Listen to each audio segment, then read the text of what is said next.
Good morning and welcome to the Child Protection Service and Save Our Children podcast. I'm Bob Pace, I'm your host, and I welcome you all. They're going through a terrible time dealing with child protection services. It's a branch of CPS, branch of social services that deals with the protection of our children. And it deals um, with the family get back together, is a better way of saying it. But if there's a hiccup, you should be able to get your family back together. I've been involved with CPS for over 14 years. It started with me in 2010 when I had allegations that came in from LA people, my in laws, saying that me and my wife were not taking care of our children. And it went on for 5 years. And finally, the CPS duped me and tricked me and used the police, who impressed upon the fact that I had to let them into my home, but that CPS had some pressing matters. You know, when you are involved with CPS, you think you could trust them as a government agency, which I did. I trusted the police department, which I also did. But that was one of the first mistakes I made. Rule number one, you should always get an attorney. If you are having an issue that is so complex, it's like comparing it to open heart surgery. If you're going to have open heart surgery, you're going to get a professional. You're not going to do the surgery yourself. You're not going to get a layperson to do the surgery. You're going to get a professional. You need a dependency lawyer, a family lawyer, a juvenile lawyer, all those backgrounds. And you need somebody that can help navigate and knows the laws of CPS. They're very they're very tricky. And in my cases, and over the 100 some cases I've talked to you here on the show, it's CPS is found to be very non-transparent. There's no accountability of where the money goes. There is no kindness or caring. They lie, they deceit, they use um, techniques like alienating your kids from you. They also do child trafficking, insisting that every case opens up with the child immediately taken into their custody. When they open a case, the clock starts ticking, they start collecting money from you. And they're the only legal child trafficking entity that I know of. And they do this not only in Southern California, where I'm located, but they do it on every place, Northern California, and all these various states. I've talked to people: Arizona, Texas, Maryland, Maine, Virginia, North Carolina, South Carolina, Florida, Louisiana, even the reservation in South Dakota, the Rosebud Reservation, the Indian Rosebud Reservation. It's everywhere. And I've had 3 or 4 countries call in. I've had Canada, and I've had Australia and United Kingdom and Ghana call in with cases that they have. But I found out, the hard way, that I waited too long to get an attorney. I finally did get an attorney, but I lost one of my 3 children to CPS because our child, was brainwashed in thinking that foster care was a better way to go. You see, children are so precocious, so young and innocent. A lot of times they don't know what they're saying or doing, and CPS is notorious to trick them, to alienate them from their parents, to blindside, it's terrible. So you need this attorney. It's rule number one I'm saying. You need this attorney. And this attorney is somebody that needs to know how to navigate, knows the laws of CPS, knows how they operate, and so forth. And I'm speaking about an attorney that I have that produces this podcast. This podcast is produced by Vincent W. Davis Associates. It's a law firm in Southern California. It has many lawyers dealing with all aspects of the law. The one that you want is dependency law, family law, juvenile. Anybody with children under the age of 18, you're going to be in that dependency court, and you're going to need an attorney to navigate, to know what to do, what to say. So we have an attorney here. His name is Vincent W. Davis. He's a professional, been fighting CPS a long time, and has gotten children back and has won cases against CPS. In fact, he's also sued CPS civilly and won civil lawsuits against CPS. He's not afraid to fight CPS, and he can offer a consultation with you for $49.99 for 30 minutes.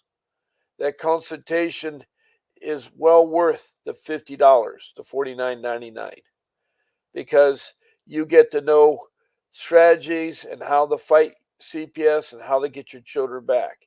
He will talk to you. All you have to do is call 888-888-6582 and tell them that Bob Pace sent you and that you want to have a consultation with Mr. Davis for 30 minutes. And the fee again is $49.99. Now, he's also a trial attorney. He does Northern California and he does other states. He was in Oklahoma not too long ago, but he goes around all around the United States. And he does a good job. And he'll listen, and it's a good 30 minutes so you can invest for $49.99. I wish I knew about that. I wish I'd found him early on. But like a fool, I kind of blew off this thing that these allegations come in because they're so far-fetched. They were talking about how my kids weren't in school, or they were talking about how we didn't have any utilities on, or how the kids weren't fed. And I know those are all lies because I have the receipts. I had the food to show in the refrigerator and so forth. I had where I paid the bills. We had our class records. They were A's and B's in school. So it was just hiccups for 5 years. Every week we get a call. Well, we heard that so-and-so, your wife is not a good mother. She's not protecting the children. And I said, well, who was saying that? They don't disclose who says it. And we didn't really know at first. It was my in-laws, parents, my wife's parents. They were behind it. And her sisters are behind it. Her brother, all of them, the whole family was ganging up. And it was sad. It's been really sad about how it is. And it still affects us that even though our case was closed in 2017, it still affects it, 7 years later. I mean, it's 2024. And my two boys that we got back are affected by what's happened to them. The whole family's been affected. My wife has been affected. I've been affected. It's a miserable experience to have someone to keep repeating over and over. And then you're like Alice in Wonderland, fall in a rabbit hole because you don't know where to turn. There was lies by CPS workers. There was deceptions. I tried to fight them by going to the top dog. I went to their Taj Mahal building. It was like the Emerald City in the Wizard of Oz. And this guy, you say one thing, goes out his ears. He's, oh, yes, we'll look into it. Yes, you're right. That's wrong. They should not be doing that. I was pointing out all the things they're doing wrong. They stole our children. They didn't have any need to take the children from the home. There was nothing that was severe enough to take them. It's a standard SOP.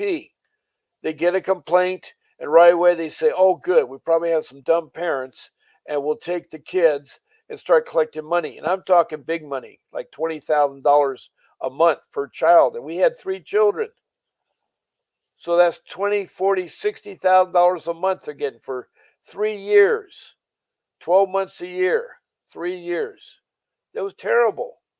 All it was is we were supporting their Taj Mahal and their bonuses that the workers got. The workers got terrible bonuses. Okay.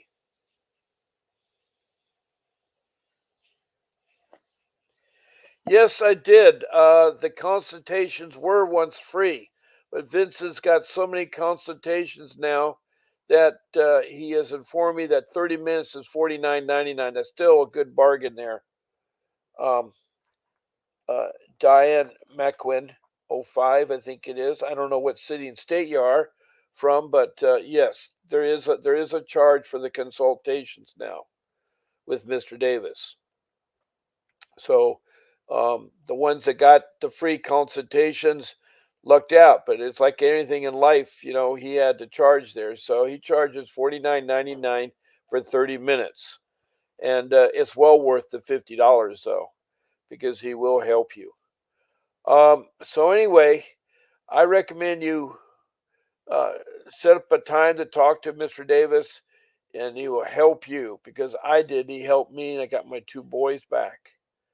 But he should be on at the very beginning onset. So when you first get in touch with CPS, that is your uh, marker to say, I need to get an attorney, and you need to speak to one too. It doesn't have to be Mr. Davis. There's a lot of good attorneys out there that you can get. Mr. Davis is not the only attorney. I'm just saying that he's a great one, and I know from firsthand experience. Now, if you're hoping that you can get a public defender if your case goes to court, you will, but he'll give it to you at the last minute. You won't have time to prepare for your case, and it's a slam dunk, the dependency hearing. It'll be a slam dunk. They'll have a plan for you, and all he asks you is a sign. And your kids are then taken away to a shelter, a group home, foster care, or if you're lucky, one of the family members that you gave a list on that they could be placed with. That's where they should be. So rule number one is get that attorney. Now, uh, Di Medquin, 05, text me a message. You're allowed to text here. This is an interactive podcast. Um, you can text all you want. All I ask is the name of the state and city you're calling from, what your case, your allegations are about, what the kids are involved, and um, whether you have a biological relationship with the father, or is it a partner, is it a spouse, whatever. So I get kind of an idea of how I can answer your questions. But you don't have to. You don't even have to text in. You can just be a listener. You don't have to participate in anything. This is open to anybody that wants to listen in. And I really strongly, recommend that you do, because you will learn some things in here. I do talk about things that will help you. And um, I try each show to be different. We usually have a guest, but this morning we don't have a guest set up. That leads me to the next thing. If you want to be a guest on the show right now, and there's already right now 50 minutes left of the show, you can call into my office number, 626 698 0990. Now that goes directly to my phone, and it'll ring, and then I can put you on speakerphone, and then you can be a guest on the show. Your face won't be shown, but your voice will be transmitted so everybody can hear you, and we can try to help you, or you help us. Maybe there's some things you know. But I love everybody to call in because it makes the show more interesting and more diverse. So it's 626 698 0990. And that is my office number, and I'll answer it during the show time. It only works good during the show time. Now, as I mentioned, we don't have a guest, and you can be a guest right away. If you're not ready to talk, or you don't want to be on the show yet, you can call in and set up a time at 888-888-6582, and tell them that Bob Pace sent you and that you want to schedule one of Bob Pace's podcasts. Now I'm on 14 times, 7 days a week, twice a day. One time at 10 in the morning, one time at 7 at night. It's Pacific Standard Time, they're 1 hour shows. Now on Sunday I come on a half an hour later at 10:30 in the morning because I have another broadcast that's happening earlier. And so it's very important that you make those notes and stuff. But you can pick any time you want when you call in at 888-888-6582 and tell them that Bob Pace sent you and that you want to be on the show. Now, if you don't feel like calling in and you just want to write an email, you can email my producer, Grace, at vincentwdavis.com. That email will go directly to her, and you tell her the show you want to be on, and she'll set you up. And she'll contact you and tell you how to get on the podcast. We're using StreamYard uh, uh, application, and it's on YouTube, and we're found on Facebook. So that's how this whole podcast is done there. So I've told you about rule number 1. I've told you how to participate in this show. Now I'd like to tell you about rule number 2. Rule number 2 is the busy part of your CPS case. It's where you're going to get a notebook and you write down everything that takes place. You want to make sure that every incident, no matter how big or small it is recorded. You want to put the date and the time and what people were involved. Was it your lawyer? Was it social services? Was your kids? Was the police? Whatever. You list all the people involved in the incident. Then you describe the incident. They came to my home, or they talked to me, or they took my children. Whatever the incident is, you write it down, and then you want to write down the outcome of the incident, that it was dropped later, or we had to have our children at their office. So you want to write that. Sometimes the outcome may take months because you're going to need this information, in a year from now or 2 years. My case was 3 years. They say it's only supposed to be 48 days to do the case. But in my experience, it was over 3 years. One person on here said it was 8 years. So I want you to be prepared. That's why you need the notes, because you won't remember everything 6 months from now. And you want to leave spaces between your notes so you can come back and add extra things to it. So all it is a notebook, or you can use an iPad, a Surface, computer, or you can use a computer or your phone. There's ways you can do things. Sometimes I record in my calendar events that take place that day. So rule number 2 is get a notebook. And lastly, I want to finish with rule number 3. Rule number 3 is that you want to say no to social workers talking to them. You can say yes, no answers. You can be courteous to them, but do not add things to your no or yes, no answers. Like if they say, can we come in your home? You say no. They're not allowed to come in your home. They don't have your permission to come in your home. You don't want to allow them in your home because they'll use what they see in your home against you. You need to have that taken care of. That's why you need to contact rule number 1, your attorney. And so, with that being said, you don't want to talk very little to them. It's either yes, no answers. We want to take your children. No. We want to come in your house. No. Um, the easiest way to do it is just say, I'll have my attorney get back to you. You can pretend you have an attorney that you've hired and tell them I'll get my attorney to come back to you. They hear that, they may drop your case because they don't want to go against people that have attorneys. They want to get the person that is so helpless and so despaired of things. My case was I just lost my job when I started having the allegations come from a layperson. So it was really sad. By law, they have to, investigate every complaint that comes in. So you're going to have professional people and lay people call in with complaints. Now, professional people, you're like your teachers or your doctors, policemen, firemen, etc., that work with children. They are required by law to report any suspected abuse or neglect, child neglect, and they have to do so. And then the agency, the Child Protection Service, has 24 hours to investigate, to make contact. The investigation may take longer than 24 hours, but they have 24 hours to investigate, meaning that they need to make contact. And that's where the trouble arises because, you may have tested positive, given birth to a child, and you've got drugs in your system. So they're automatically going to want to take away your child. And you don't want them to do that unless they have permission. The only way they can take a child into your home is with a warrant. They have to have what's called a search warrant. And it's got to have the date of when they're going to do the search warrant, who they're investigating, the allegations, and signed by a judge. And it has to be signed by a judge. It can't be a blank form.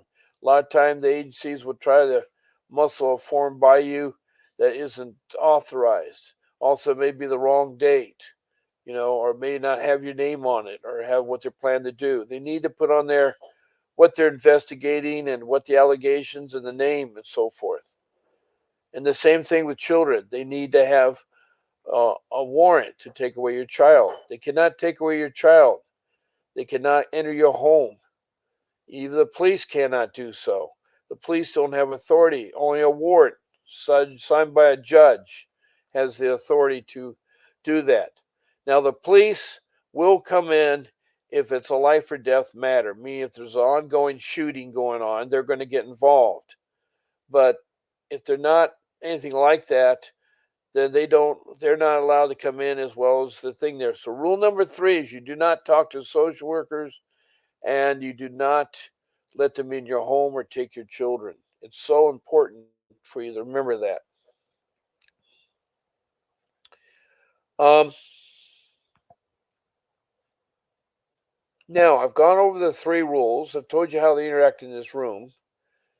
And now you're faced with a case. Now, I don't know, you listeners, how far along you are with your cases. I don't know if you just started out or it's been going on for a year or what. But um, I would like you to know that whatever the case is, there's hope in there. What you have to do is do what they ask, very nice, yes, no answers, and get an attorney who will advise you further. Because if they come to your home and they tell you right away they got to take your kids from your home, unless they don't have a warrant, they can't. But if they have a warrant, they take your kids. Then what's going to happen is a safety plan meeting is going to be set up within a couple days to talk about where your children are going to stay. It's imperative your child stays with you. They've found some studies that kids do best when they're with the original mom and dad, their biological parents, than they do at foster care, group home, or shelter, or wherever they've been putting the kids. So they find that is also um, true. Um, so that safety meeting, they're going to ask you for a list of family members the kids can stay with.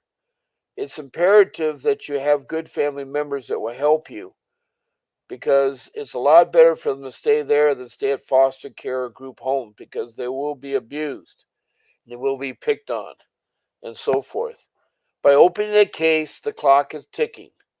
They're already collecting the money for the number of children that they've taken away from you.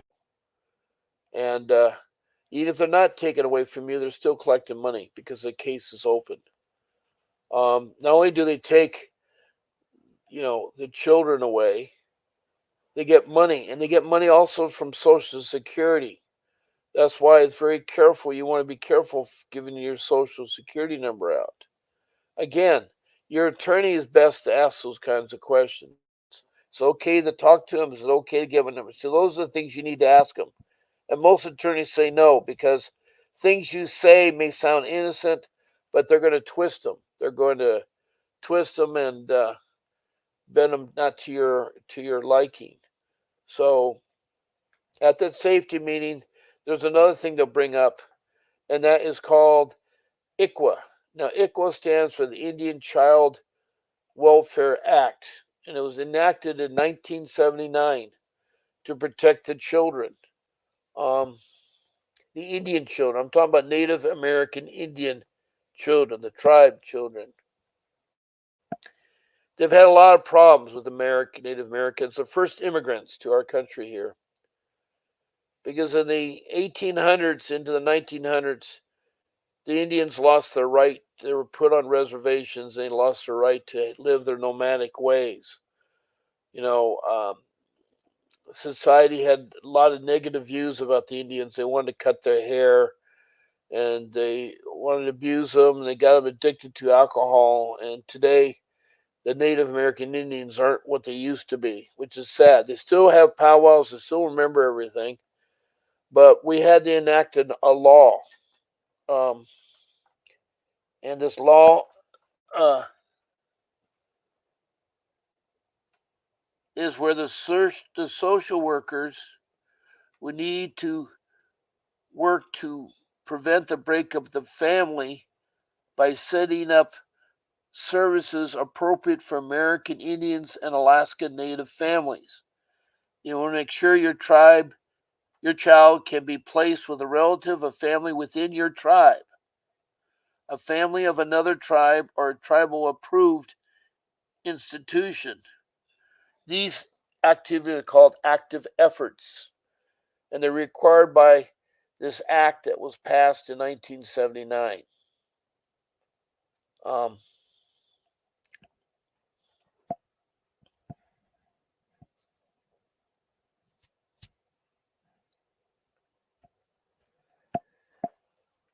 so um, they're going to try to see if you are a registered Indian or your child can be registered. If you can be registered or a registered Indian, they will determine that.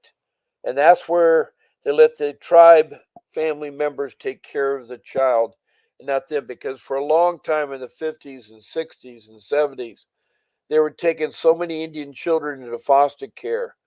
And the Indians did not know how to take care of them. So they passed this act, the ICWA Act. So it's really important that if you are American ancestry, American Indian ancestry, that um, you tell the social worker, I want my Indian tribe to take care of me, the family, or whatever it is. Um,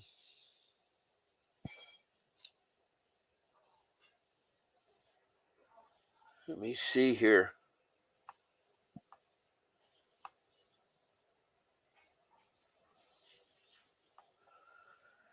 Um, the Indian Child Welfare Act is a federal law and a state law. It's a federal and state law. It was enacted in 1978 to help prevent the breakup of Native American families.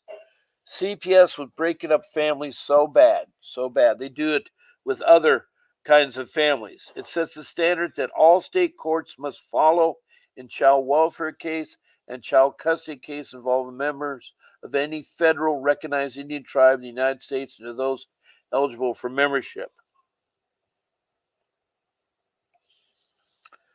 Now, in California, they passed other laws that reinforce and expand in the terms of ICWA. Together, these laws apply virtually all California court matters involving Indian children. I'm talking about Native Indian children, whose custody could be granted to non-parent, including dependents, delinquents, guardianships, and some family law cases. Now, to be legally recognized as an Indian child, the child must be under age of 18 and not married. Has to be unmarried. They also must be a member of the tribe or eligible for membership, okay, and the biological child of a member of a federal recognized tribe. So the child's got to be biological. It can't be a stepchild. So it's got to be a biological child.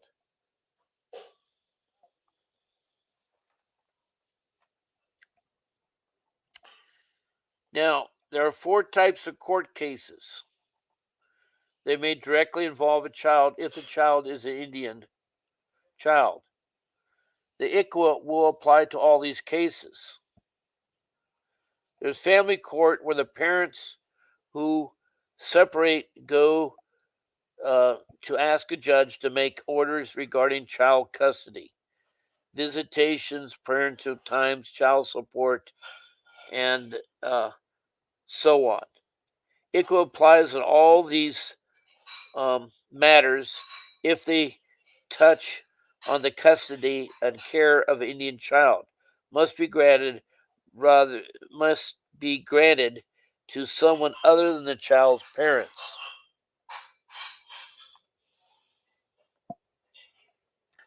There's probate court, and then there's juvenile court dependencies.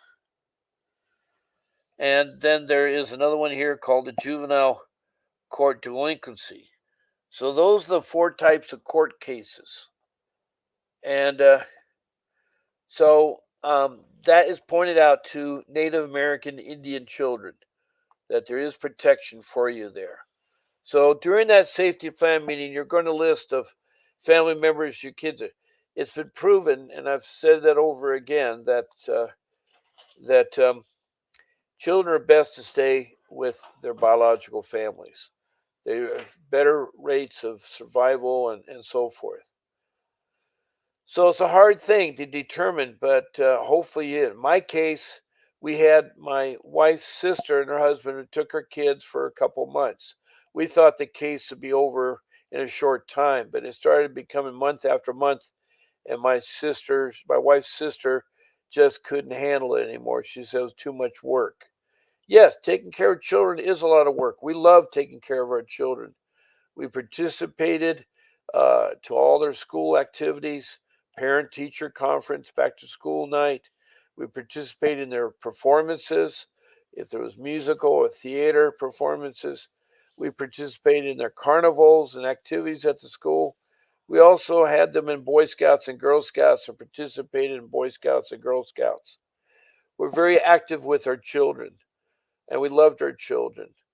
And we we took very good care of them. And I think one of the things that we kind of spoiled them is that we had Disneyland passes. And when I had to stop paying for the Disneyland passes, one of our daughter, took that really hard.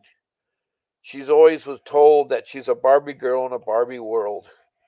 And when she born, because she loved nice things and she loved lots of things. She was one of those people that is sad because she's a beautiful daughter that's taken from our heart. We think about her every day. There isn't a moment goes by. But during this case, she was so involved in being brainwashed and thinking that a foster care would be where she got her Disneyland passes from. And she went and divorced her parents at age 12, and her brother, and her sister, and her grandparents, both sets of grandparents. Both sets of grandparents. And so she divorced them. And then she was misled or told that she could seal her birth certificate so she doesn't look like she was born by her biological parents. And she changed her name. That was icing on the cake. She changed the name that we gave her. It was a beautiful name. It had a love. It had her last name. It showed her she was part of the family. So she got adopted by this foster care, changed her name, and she thinks she's better off with her Disneyland passes with the adopted foster care. I mean, what can I say? I'm sorry I lost my job. It's through no fault of my own. I was 60 years at the time, and the work that I had brought was tied up in California, who's going through a bankruptcy. It's construction work, and they were writing me IOUs for public funds that should have been given to me. Yes, I could have sued them, but it takes money to sue people. It's really hard. We're not all a Donald Trump that's got unlimited resources. And I tried. I lost my home. I lost my family. I even lost my wife, which is so sad. She's with me now for 32 years, but we're not the same. We're not the same. And I still love her dearly every day. I still think she's beautiful. And would like it somehow to change. I take care of my family. I did find work, but then I lost work because of my age. And that's another thing too. You have age that works against you. I was 60 years old when I lost my job. I was 65 when they stole my children, our children. I was 68 when they were set free to come back home. And then I lost my job at age 73 um, because there was no more work. It was reason because I was too old, they thought. Maybe that's what it was. But it's hard to prove age discrimination. I know we talk a lot about it right now in the media about our two candidates being too old. I think you're fine as long if you don't hinder your job performance. I was an excellent job performance, and so I wasn't hindering anything. It wasn't hindering anything. So it's sad. I don't mean to dwell on my case. I try to not talk about my case. I try to talk about other people, but I want to share with you, why it can happen to some innocent people out there. There are innocent people. If you're homeless, it's not your fault. It's the economy, it's the environment, it's how you're brought up. Being homeless is really hard. It's like very expensive. Where I'm living right now, it's the most expensive place in the country. And that was a mistake because I had a job that could support it. And when you lose a job, it really shows that in the end. And I did live for 4 months in my car. I lived in a little small sports car, an RX-7, because after I had to sell my home, I had no home to go to. And I could not go in with the wife and the children because they were still doing our case, the CPS case, and they had a restraining order. And so um, that all had to be worked out. It takes time. And it really was hard. It was so, so, so hard. Now, we're halfway through the show. I'd like to remind everybody about, you know, calling in and being a guest on the show. I really like to have someone be able to talk and tell them about their case, good or bad, and hear about it. All you have to do is call in at 626 698 0990, and you can call in. And if you don't want to talk right now, you can call in and set an appointment to be one of my 14 shows. Either 888-888-6582, the morning show or the evening show, Monday, Wednesday, or Friday. I'm every day of the week. So you call in at 888-888-6582. Tell them that Bob Pace sent you and tell them what show you want to be on. If you don't want to call in, you can email my producer, Grace, at vincentwdavis@.com, and she'll set you up and she'll contact you and tell you about the program. So um, I like some interaction. The text message is good. We've had one today that found out that the consultations are not free anymore. And so, with that being said, um, that that people that do text in, all they know is their name and the city and state they're from, and you don't need to give it to me if you don't have it and don't want to. Just helps me know it's better. Now, again, I'd like to remind everybody about rule number one: to get an attorney. We have one. His name is Vincent W. Davis. He's a professional. He's a dependency, family, juvenile attorney. He has a good case in CPS. He can fight CPS. He has beaten CPS. He has gotten children back. He's also sued CPS. He's also sued CPS. So, he's a trial lawyer, and he has done trials, and so he knows how to do it and how to get your kids back and so forth. He's offering for $49.99 a 30-minute consultation to talk to him, to strategize with him how to get your kids back and how to fight CPS. And so I encourage you to call in to 888-6582 Tell them that Bob Pace sent you, that you wish to set up a consultation with Vince Davis at $49.99 and for 30 minutes, and they'll do so. And when you talk to Mr. Davis, tell them you talked to Bob Pace, that Bob Pace sent me. So that's really important. You tell Mr. Davis that. So at rule number one, you need an attorney. And I don't know how to stress it because I tried to, for a year and a half, to fight them with emails and meetings and so forth. I got nowhere. In fact, it was worse. Every time I complained, they'd make it 3 times harder for us. They would sit there and, you know, such lack of transparency. The psychiatrists are for the children, for the parents, the lawyers, all those people involved are all pit against each other. It's no uniformly, there's no family, you know, get back together type thing. There's no family. It's like CPS forgot about it. And they used such deceptive tactics. It was really, really, really tough. So, if any of you have a comment, I'd like to see it. If you want to be on, it's not too late to be on. So, um, there's one form that I mentioned or may have not mentioned is that it's called a 388. That form is used to introduce new information. It's a motion. And they will set up a hearing, has to be done in 30 days with the judge. You want to tell the judge some new evidence or new information that you finished your programs, you finished your classes, you've been drug free for a year. You want to change the current plan.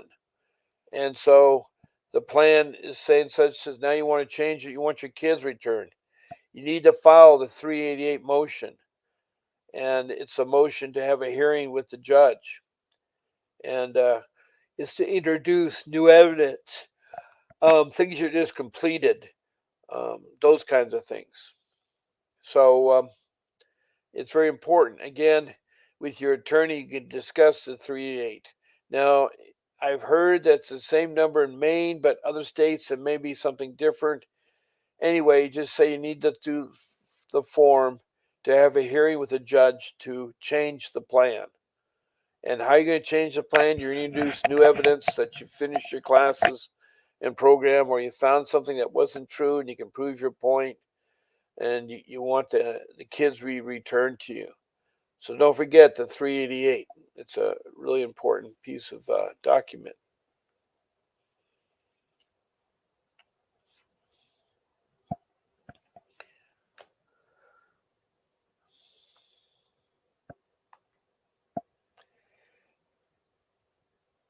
Now, I'd like to talk about some things called um,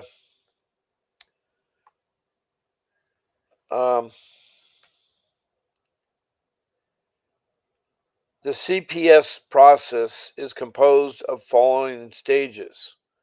There's the reporting, the initial probing we've talked about, further investigation, which is always ongoing, and also that further investigations, the CPS workers will put together all the evidence they've collected and to determine whether the claims made against the guardians have any substantial grounds.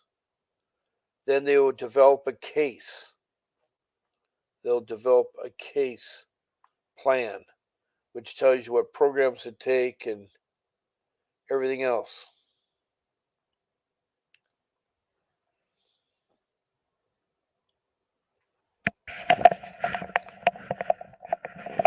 Now, this investigation process, you know, is due to the fact that a child abuse report has been made. Now, the child abuse report that is made, as I mentioned, can be lay people and professionals. Now,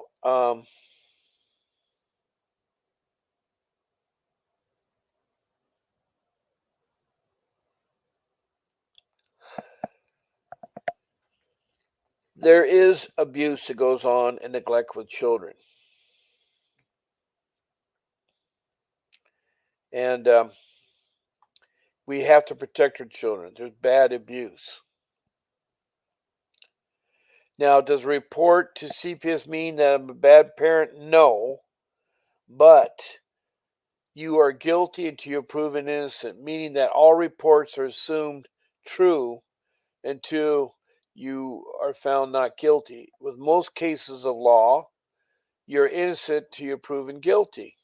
But with CPS, you're guilty till you're proven innocent. It's really crazy how they work it.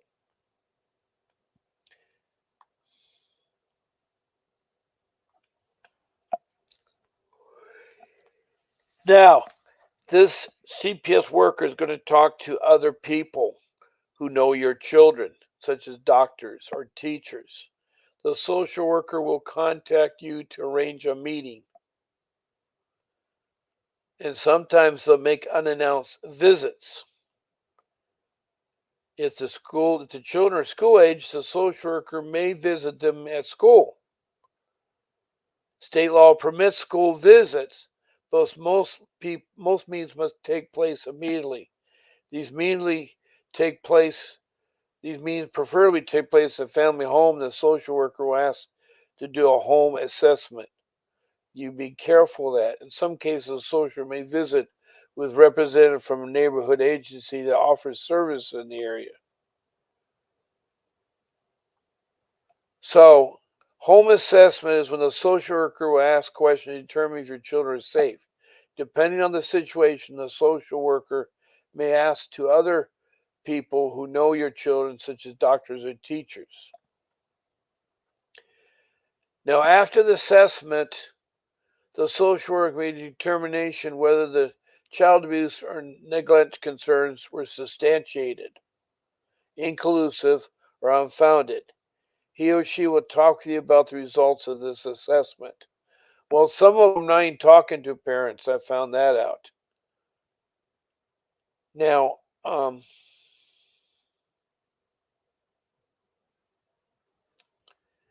the word unfounded means the report is determined not to be true. Inconclusive means that there's enough evidence of information to know either way. So if you get that kind of thing there, so that is bad there too. Substantia means there is credible information to believe that child abuse and neglect more likely did not occur.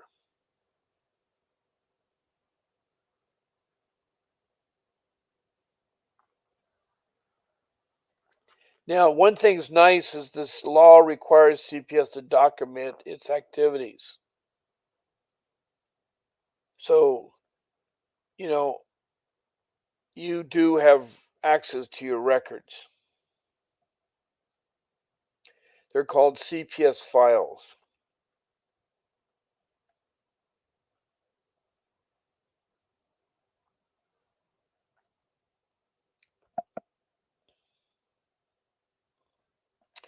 Now, one thing you have certain rights there.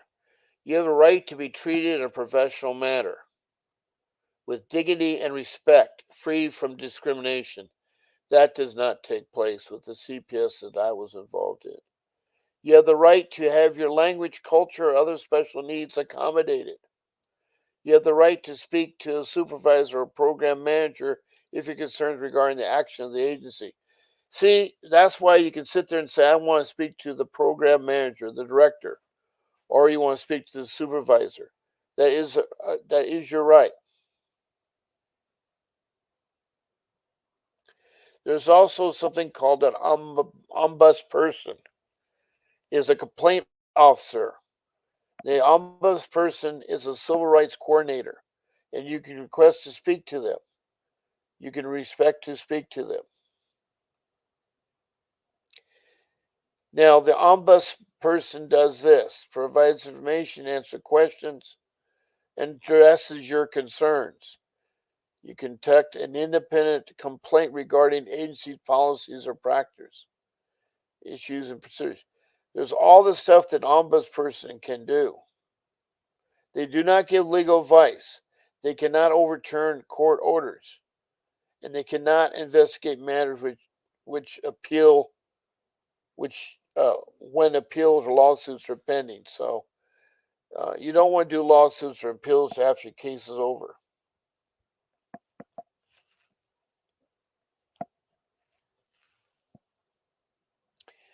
But you can file a complaint, but it's got to be up at Sacramento. See, this is the problem is they make it so hard.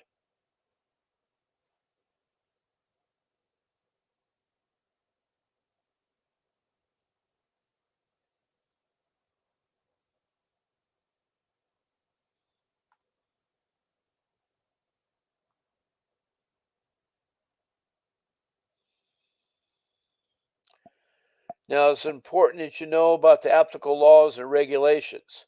There's Title VI of the Civil Rights Act of 1964. There's Section 504 of the Rehabilitation Act of 1973. The Title II of Disability Act of 1990. The Age Discrimination Act of 1975. The Food Stamp Act of 1997. The California Civil Code 51. The California Government Code, Section 1135, Government Code. So I'm trying to tell you that there's a lot of things that you can find just by going to different parts uh, um, of things that can help you. It really is. Um, you're not alone in these matters. And it's really important that you understand what you can do and what you can't do. Um,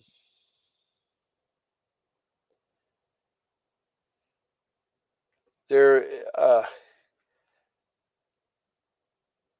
there is many cases I've talked to where parents are duped and led on. There's one guy in Alaska that's living in a tent to see his children. His wife has died, and he wants to be with his children and protect them. So he's in Alaska, living in a very cold climate in a tent to be close to his children, to fight for his children. And some of you are going through custody battles. That's a hard thing to do with a custody battle because you don't want to alienate your children. You don't want to talk bad in front of your spouse or anything like that. Also, there's a lot of you that are single parents, single dads, single moms, and that's hard. You're trying to raise children and you got this mess. Or you could have been foster care yourself. They will use that against you. They'll investigate your history about things. So you really don't want to disclose anything. They'll find out what they need to find out because it seems like nothing's is hidden anymore. But you need to really look at anything that can help you with um,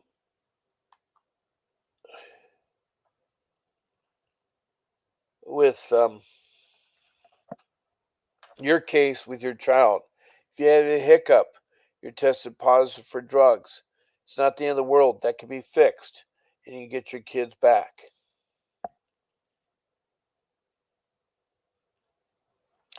Now, child neglect is under Penal Code 270 PC.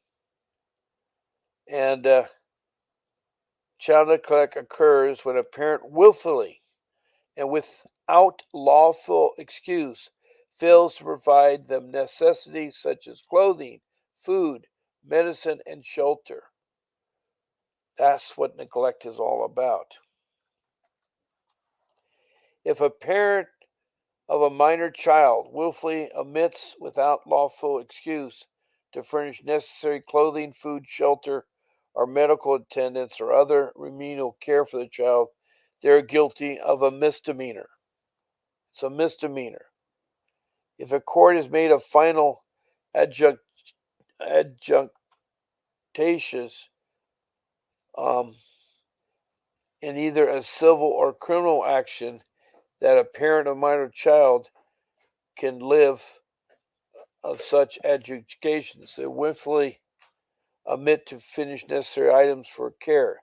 This conduct is punished by imprisonment in the county jail up to 1 year and a fine up to $2,000 or both. So there are consequences, and that's a criminal thing that they could do.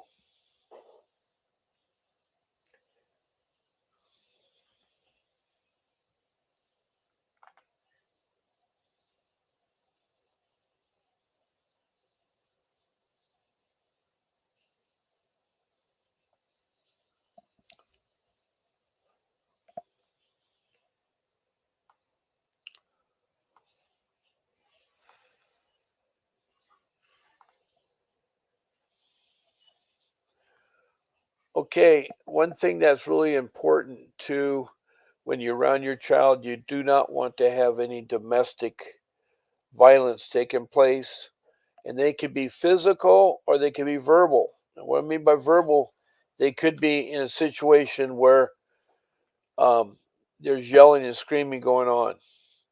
That's the worst thing to do is yell and screaming. It hurts everybody. It hurts the person doing it, hurts the people that are hearing about it. And so um,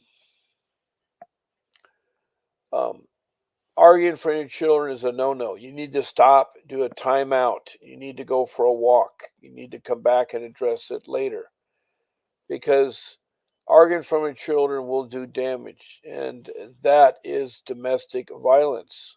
It's verbal domestic violence, not physical, and that is a no-no. So you don't want to do that, and you have to take classes to do that if you did do that. You don't want to alienate your child. You want to, both parents want to be giving and loving of their children, and it's hard sometimes because one of the things that may be going on is a loss of a job, a loss of income, a loss of a family member. There's lots of things that traumatize. And we have a tendency to argue a lot, and we shouldn't argue a lot. We don't need to raise our voices. We need to do a timeout. And that's good at the workplace, at any place. Do a timeout. That's what they have football teams to do a timeouts, to calm things down, to think things out before they do any action. That's what a timeout's all about. We do it with our children. So as parents, we got to do the same thing. We don't want to do verbal abuse with our kids. So that is a no-no there. So I strongly recommend that you think about before. You may have to eat crow, but you're not going to win anything. Yelling does nothing. It just escalates beyond the other person. You're irritated, and that's why you let yourself go. You're so irritated, and you just have to eat crow and try to think of things. You know, I do something silly because when an argument, I sometimes reach a point where I say, "All right, peace be with you. Peace be with you." It's a saying they do in the Catholic Church. So you say each other, "Peace be with you." So maybe it would calm things down or something. Or I have to do a timeout. I'll talk about this later. That's usually the best way to do it. So um, you want to um, think about what you're saying, and you should really be positive towards your children. Your children are really going through lots of things in life, and they remember things, and they're very precious. And I love my family, I love my children, I love my wife. And for 32 years with my current wife, I've been trying to take care of my family. But it's so hard. It is so hard. I know how hard it is for you out there listening. I want you to keep fighting for your kids. Don't give up. Do what they ask you to do. Be polite. Make sure you do rule number one, get an attorney. Rule number two, take notes. And rule number three is not to talk to them. So I hope that your um, year ahead is much successful and much happiness comes your way. Thank you, Di McQuinn, for your text message. And I'll see you all tonight at 7 o'clock on my podcast. And this is God bless you all. And this is Bob Pace signing out.